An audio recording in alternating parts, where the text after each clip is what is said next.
Dear subscribers, as you know, we shared many information for you, and we are studying very hard to find current news for you. However, I cannot use this channel for future. Please follow our new channel called as Daily News Report and watch our video to support us. Link in description. Also, you can reach the video we shared on Daily News Report by clicking on the top right button. We highly recommend watching, subscribing, and sharing. We will continue to share some news on this channel, but we take precautions against some situations for future. Thank you for supporting us. Moving forward, what were they so afraid of? Well, Dave, I want to start off, I'll answer your question, but I want to start off with the fact that there's nothing more powerful than the truth, not your truth or my truth, but the truth.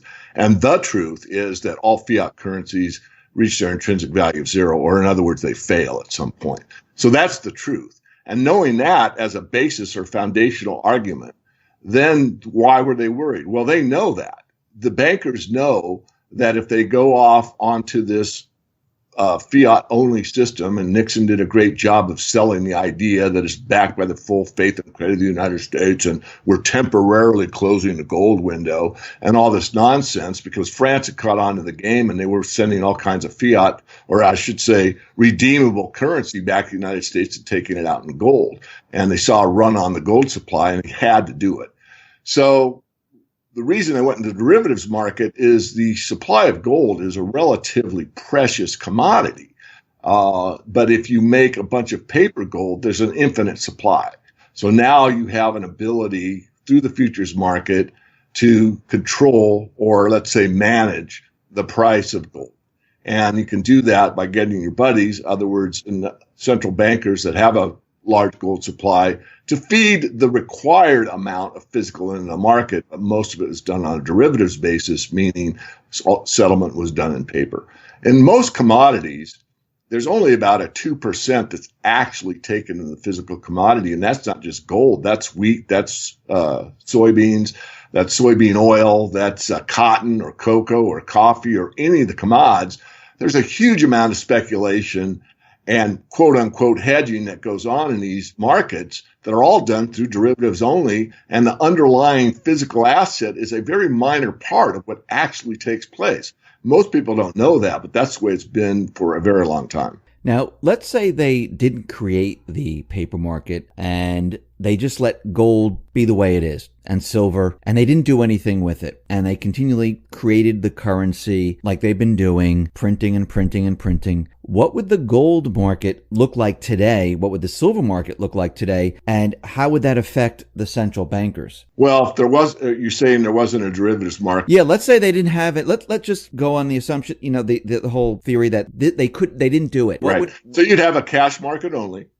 And that's a very good market because it's much more of a free market. If that were the case, in theory, can't be proven because we haven't been on that, you would have a cash price for gold and silver that would be pretty close to the increase of the M1 money supply, which means if you take the amount of M1 and you divide it by the amount of gold that the Treasury purportedly says it has, which is 261 million ounces, you've got this many billions of dollars out there, and in the M1, not M2 or M3, you would come to the dollar price of gold.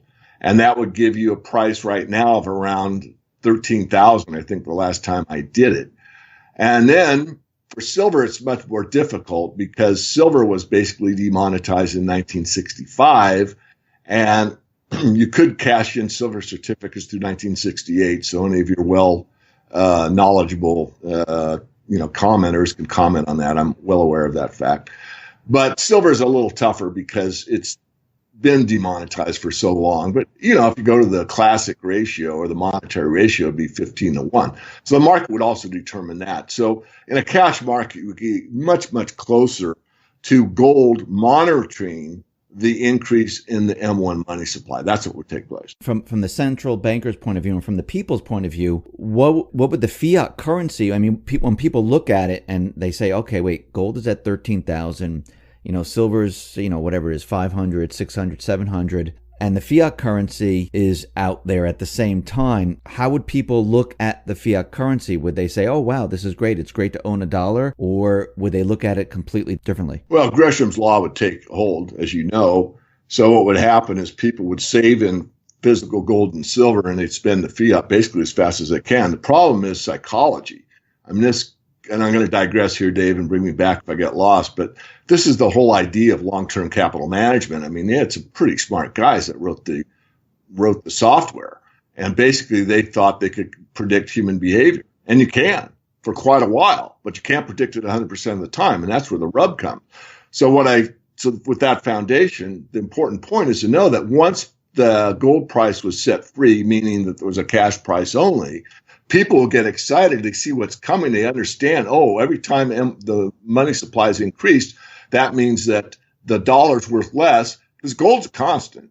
So the dollar price would go up and they would get excited and probably overshoot the market, which means that instead of being a direct, arithmetic problem I just outlined, where you'd figure out how many dollars are out there versus gold and come out to a number, it would overshoot that number because people would say, they're going to continue to do this, and look out, I could, forecast 5 years from now, the dollar's going to be worth hardly anything. I better get as much gold as I can now, which you put a higher, demand on gold supply, silver as well, and you see them overshoot their theoretical equilibrium point. So that's what would happen. And I just want to give people just an idea of how gold maintains its value. If we go back to 1914, the price of gold was about like $20 per ounce, and it had maintained this value for decades. The average price of a house in 1914 was around $3,500, or 175 ounces of gold. The average price of a house today is around $225,000, $250,000. The same 175 ounces will purchase you that house, because that 175 times the $1,300 per ounce today is around $227,000. So it maintains its value.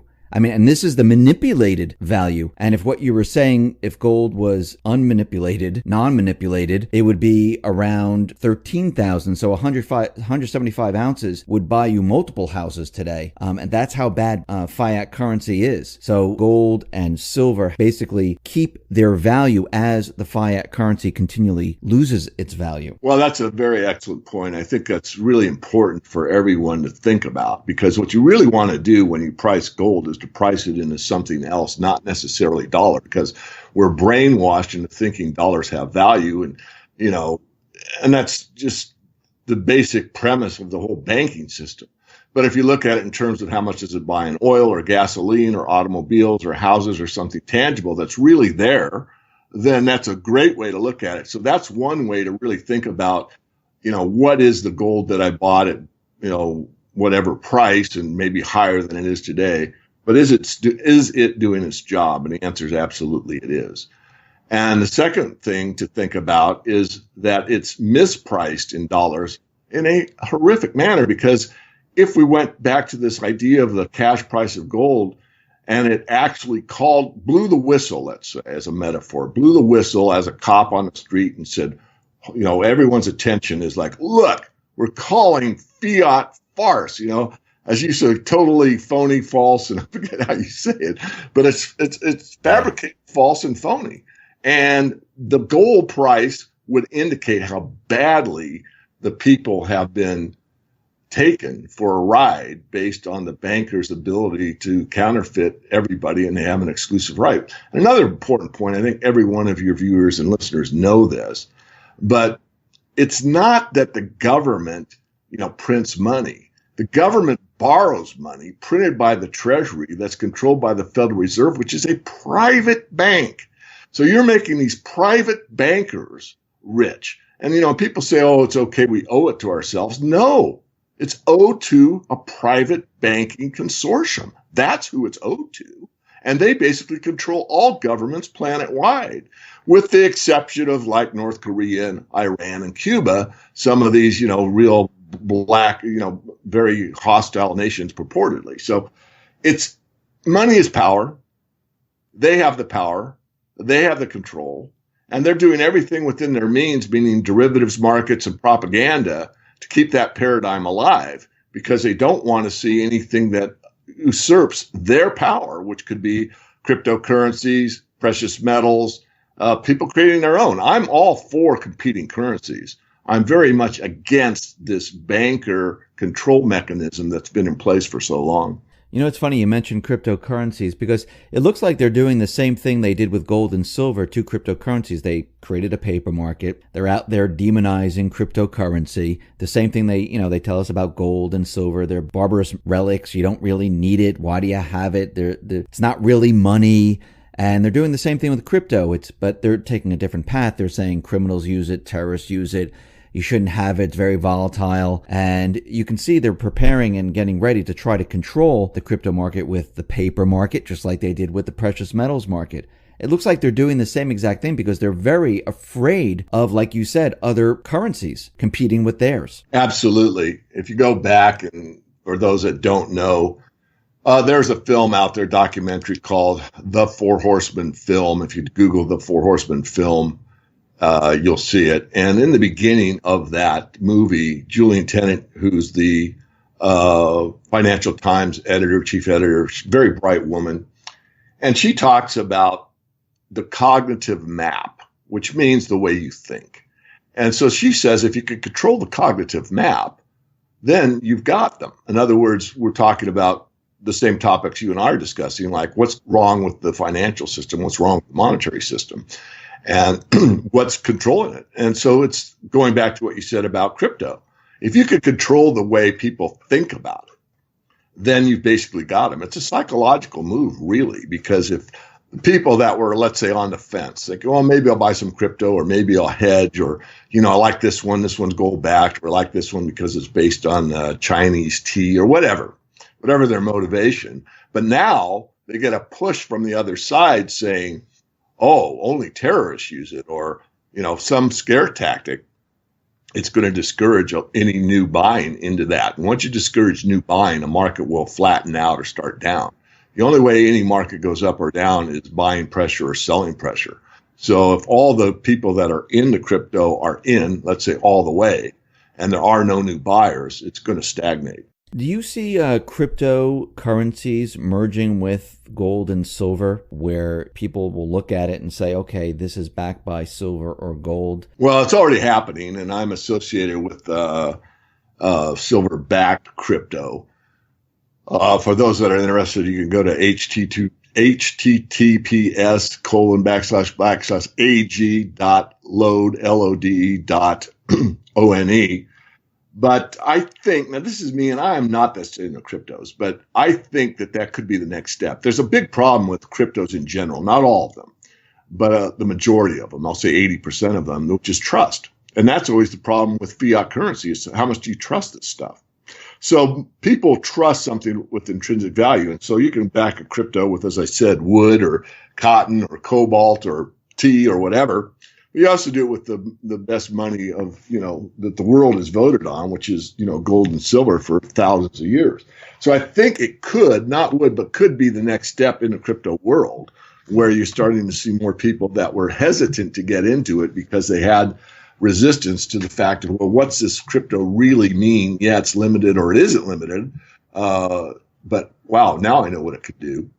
It can provide me with a means that's outside of the system, and also backed by something tangible that's been, reliable for thousands of years. So I think it could be the next step up in the crypto space.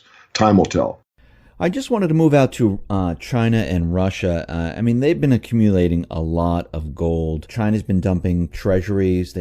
Russia and China have been creating their payment system, which duplicates the SWIFT system. They have a gold-backed trading system. They recreated the exchanges out in the East. And Hungary right now is asking for their gold back. And all this is happening at the same time. And also we have the introduction of the petro yuan. When you look at this, what do you see happening here? Why is all of this happening right now? Well, to go back a couple of steps, if you look at, the formation of the BRICS and Asian Infrastructure Investment Bank, and taking away or moving away from the SWIFT system, all this is because those two nation states, or let's say the BRICS in total, know exactly what I said at the beginning.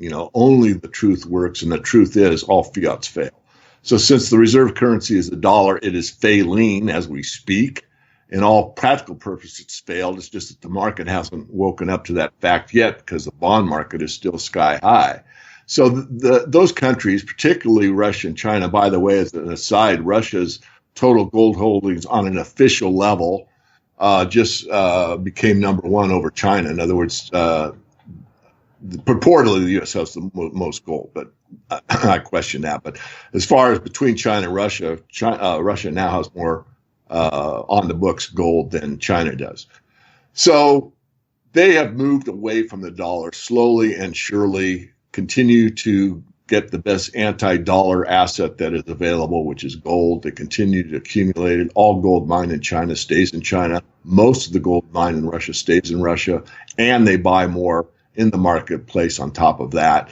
So I think they all see what's coming, and that is that there will be a reset at some point. And whether or not they're able to free themselves in a separate financial system, or let's call it a monetary system or financial system, away from the Anglo-American empire remains to be determined. But they're still absolutely working in that direction with their own settlement system, with their possible gold backing, or at least partial backing of, let's say, a new currency. So they see what's coming. And yet they also know that they can't pull the plug overnight because it disrupted all the markets. So they're probably willing to let this happen on its own accord and continue to accumulate until that day. While all this is happening with Russia and China, do you think that the U.S. is going to lose the reserve status of the world? Yes, I do. I think that it's losing it as we speak. I mean, if you look at China, they've gone in rather quietly and made deals with gold in the ground, cobalt in the ground, rare earth elements. I mean, first of all, let me again back up and build another foundation. But there's a saying here in the Northwest Mining Association that if it can't be grown, it has to be mined. And this is a fact. I mean, if you look at, your iPhone or, a box of cereal or whatever you've got, it's either something that was growing in the earth or something that's taken out of the earth. So this is the basic builder of all wealth, which means that people that are, let's say, fundamental economists, not Keynesians, but understand how real assets become more valuable with labor and ingenuity, you want to have a strong base, which means you want to have those minerals. And so China's been going around the world basically and making deals with places like Africa, Brazil, South America, and other places to secure that fiat into something real. And they're just basically warehousing it. And I make that not as a joke. I mean, one of the best warehouses you can have is Mother Earth itself, and just hold it there for, let's say, a rainy day or when it's really needed or the price goes up or whatever is required. So there's a big shift in thinking between the Anglo-American empire that's had control and the psychological edge for so long. And they become so arrogant, and the hubris is so great that they think they can control everything. And they have for a very long time. On the other side, you've got the BRICS that's saying, no, we're going to get real, buy real, and be real. One of my early statements when I started on the web.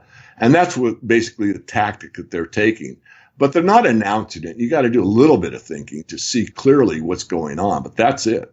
If the U.S. loses its reserve status, where do you think the reserve, is there going to be a reserve currency, or is there going to be something completely different? Well, I'm certain that the powers that be have planned probably A, B, and C, if not all the way to F.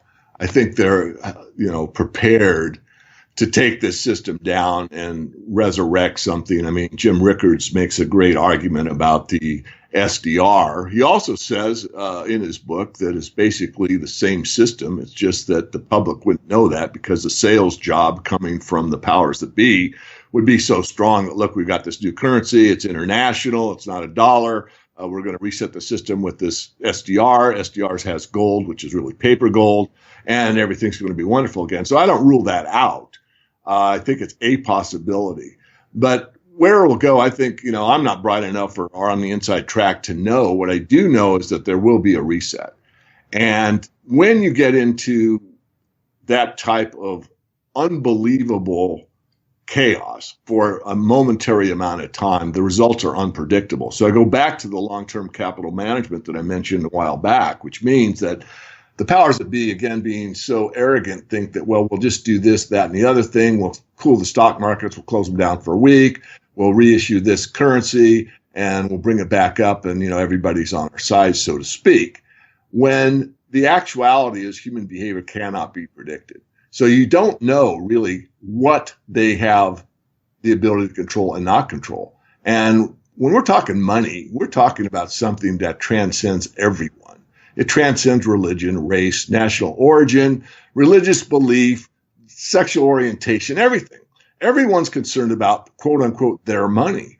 And when that's at risk and it's apparent to everybody, which most people don't even know what's going on unless you listen to a show like yours, once it's apparent and CNN can't deny that there's a financial reset or the stock markets are closed and the bond market's crashing and they pulled circuit breakers and, oh my God, look at it. 2008 all over again, except this time the cavalry can't come to the rescue. When that happens, the outcome really isn't predictable. So we have two things happening here. We have the central bank right now where they're raising interest rates, which we saw prior to 2008, where they continually raised the rates until everything started to break down, and then they started lowering them again. And I believe the new Fed president wants to raise the rates, 4 to 6 times this year or something like that. And then we have Trump, on the other hand, who is pushing tariffs, reciprocal taxes. He wants to go to phase 2 with his tax plan, cutting more taxes. The people are talking about trade war. I mean, we have all this happening. I mean, are they working together to bring down the economy? Or is the central bank and the deep state going to be bringing down the economy? Or is Trump trying to bring down or save the economy? What's your take on this? Excellent question. And Dave, believe me, from the bottom of my heart, I wish I knew. Well, maybe I don't, but I wish. So here's a couple scenarios, and there's probably infinite possibilities. But number one is, since the Federal Reserve basically is an illegal entity, you can research that. Don't take my word for it. I mean, Trump could basically, and I'm using Trump as like the U.S. government. So it's not just about Trump. It's about the idea.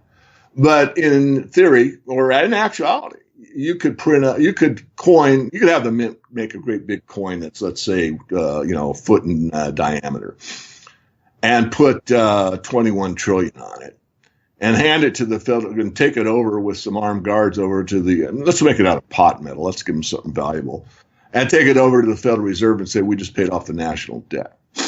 And then issue your own currency, because then you truly would owe it to yourself. In other words, the interest on the debt would be we, the people, and whatever occurred there would be to build infrastructure, small business loans, whatever. And that would be controlled by the government itself. And there you would be in a system. So that's maybe a really long shot. I'm doing it to make people think. I want people to think about the way things could be rather than the way things are. And you asked me point blank, David, what do you think? And I think, one, it's a possibility that, with Andrew Jackson in the White House, and Andrew Jackson being the last president where the national debt was paid off, and he called, the bankers a den of vipers. It's a possibility. It's a remote one. I'm not saying this is going to happen, but this is a thought experiment. On the other hand, you've got the powers that be that have been in place since 1913. Basically, the whole system worldwide, globally, is on this financial system and this monetary system created by the central banks. And they certainly, as I said in another interview I did recently, if they see the game getting away from them, they're liable, as a metaphor, to turn over the table. In other words, if you're playing chess, you and I are playing chess, and, I'm a spoiled brat and always get my way and I control everything. And, I've got this game fixed, and I see all of a sudden the game has changed and I'm playing against somebody that isn't bought and sold and owned by me. And it's a real game. I'm going to have a temper tantrum and I'm going to turn over the table. So they could do that just because they have nothing left to do. So it's either war, financial breakdown, or both. And again, do they have the power or the ability to bring it back up into their hands and their control? And I say that remains to be determined. Now, I may be a little bit too optimistic, Dave. I mean, anyone that's gotten close to me knows I am an idealist. And I look at the absolute possibility of the best of the best. That's usually unrealistic, but it's what we should shoot for. We should never shoot for mediocre or good. Good is often the enemy of the best. So you really want to perform your best at whatever you do. And certainly if we are going to reinstitute honesty in the monetary system, my mission statement, then we want to do the absolute best by everyone. And that doesn't mean just the United States. It means on a global basis. There's a direct correlation between the degradation or the depletion of the money supply's value and the moral structure of a society. And this is where we're at. We're in a very immoral global society that anything goes, that there is no God. And, if there is no God, you better believe that if there isn't, and you're living your life that way, you better hope that there isn't. I mean, there is something here that the moral structure has been degraded to the point where it coincides with the depletion of the resource base based on this fiat system. Now, what happens if the central bank, you said we can create this coin and give it to them. What if they don't accept it? They look at it and they say, oh yeah, but we want gold. We want silver. We want anything but that for payment. Well, we're getting into the details. I'm a big picture thinker, and I have no idea. Basically, it would have to be you'd have to have the constitutional legal scholars there. You would have to have document probably 700 pages long that explains in detail all these laws or statutes are really not the law. The Constitution is the law.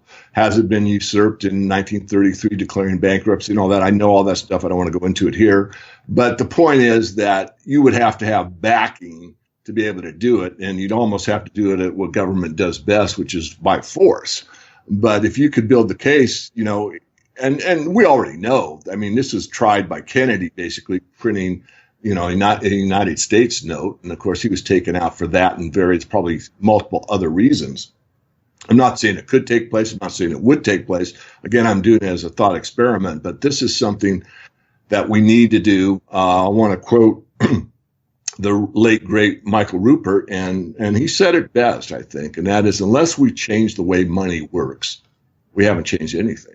So if we're going to go in a reset and basically the powers that be stay in control, we really haven't changed anything. In fact, we probably changed it to more, rich class only versus everybody else. So we need to change the way money works. And this is a task that whenever it seems to be tried, there's dire consequences to be paid. So, it would take a tremendous amount of fortitude to be able to pull this off. Yeah, because what I was saying is that I don't think the central bank would go and disappear that easily. Like, oh yeah, thank you for the repayment. Everything's good. I don't think they would go for it because they don't care about that. They like the control. They like the power. They like having the ability to control governments. And I don't think they ever want to go away. I think, just like you said, I think they would go to the extreme to keep their power. Along with the deep state and the rest. I don't think they would just disappear. Right. Just to be clear, I wasn't implying that, they'd accept that at all. I'm just saying that in theory it could take place. But, obviously there's people that have tried to basically pay the price. Like I said, the only one that's really pulled it off is Andrew Jackson. And, it wasn't too long after that the bankers got back in control. So, here we are again. Yeah, Rand Paul, he's trying again. He's trying, his father did it too, trying to push the audit the Fed bill.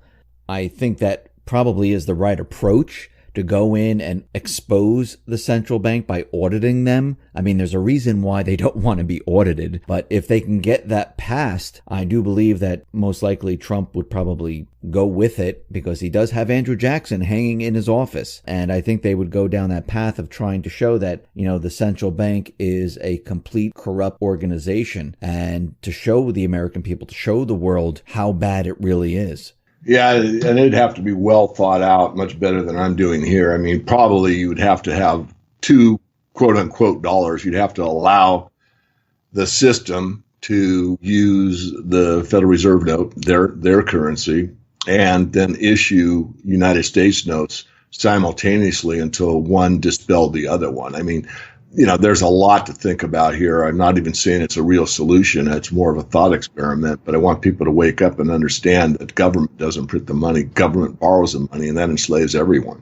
So where do you see the deep state, the central bank? Where is that time period where they say, okay, we're going to take down the system because we're so backed into a corner that this is our only alternative? At what point do you see that happening? I don't know a time. What I do know is a kind of a place, and that is based on like the movie Rollover that I used to show very often in the early part of my speaking career. And that is when the bond market starts to fall, where the big players, the banks themselves, don't trust the U.S. dollar. When they don't trust the U.S. dollar, then there'll be massive bond sales. And when that takes place, the game is over. We've already probably seen, the peak in the bond market. But these interest rate hikes are almost meaningless. Yes, they mean something. I don't want to be too dismissive, but you're talking, 0.25%, 25 basis points. I mean, these are ridiculously small and really have some effect. But there's no way that you could raise interest rates to what I consider to be nominal for a functioning system, which would be, let's say, 7%. If you got to that level, you wouldn't be able to pay the interest on the national debt. So there's a lot of problems ahead of us. I'm sure the back rooms are working diligently to come up with a solution that keeps the bankers in control.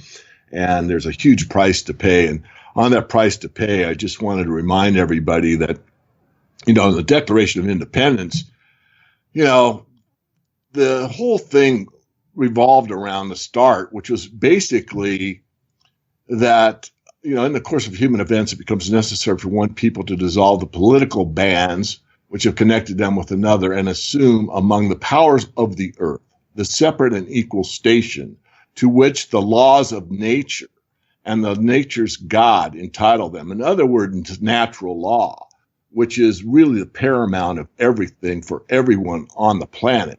So if you go down and read the whole thing, at the end of it, of course, it says that in support of this declaration, with a firm reliance upon the divine providence, we mutually pledge our lives, our fortunes, and our sacred honor. Now, what most people don't know is that when they were talking about their sacred honor, the signers were not worried about their fortunes. That wasn't sacred. Their lives were not sacred.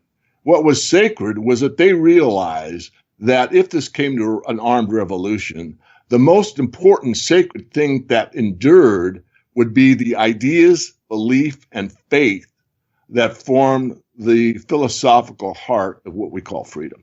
That's what it's all about. So this is something I kind of like to end with. I absolutely always relish everything that you do, Dave. I certainly recommend you to a lot of people that follow my work that they should listen to the X22 report. You have great guests, great thinkers, and you're one out there fighting for what is the most important thing. And it's not how much, how big your stack of silver is or how much food you've got stored. It's the idea of freedom for everyone. And we're losing it. We continue to lose it. We're being usurped by these algorithms that look at what we think, do, and say and try to control it.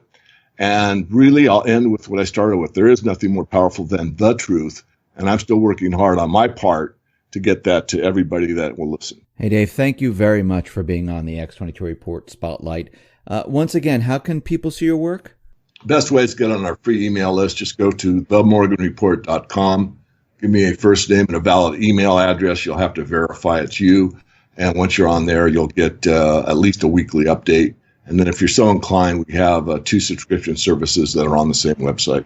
Dave, once again, I really appreciate it. Thank you for being on the Spotlight. Thank you. My pleasure. Thank you.